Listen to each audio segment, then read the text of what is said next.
For loop in the MATLAB. In case of for loop, the syntax is for index equal to start colon increment end statement end. So in case of for, index is given, you have to write the starting value and end value, and write here the increment value by which you have to increment your start value, and it will run the statement the times up to it reaches your end value. So let us see the program for and in the MATLAB. Suppose you have to write the program having the value of a from 1 to 10 and increment of the value should be 1.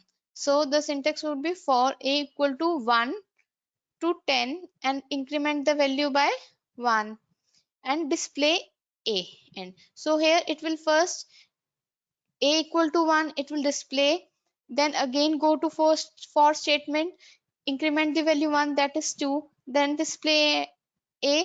It will, the loop will continue up till the value of a reaches to 10.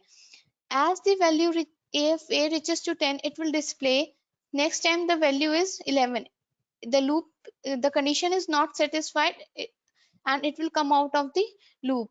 The value, the total loop will continue till a equal to 10. So we'll run the program in the MATLAB and let's see the result. 1 2 3 4 5 6 7 8 9 10. If you want to display or change the program to 20, so simply if to display the value from 1 to 20, just change the value here and you can run your program, and you can see in your MATLAB the number displayed from 1 to 20.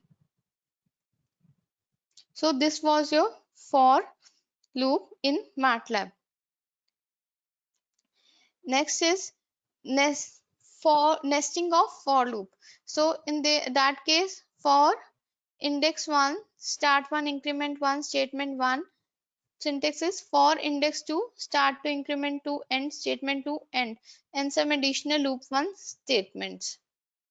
This was the example for the nested for loop in your MATLAB.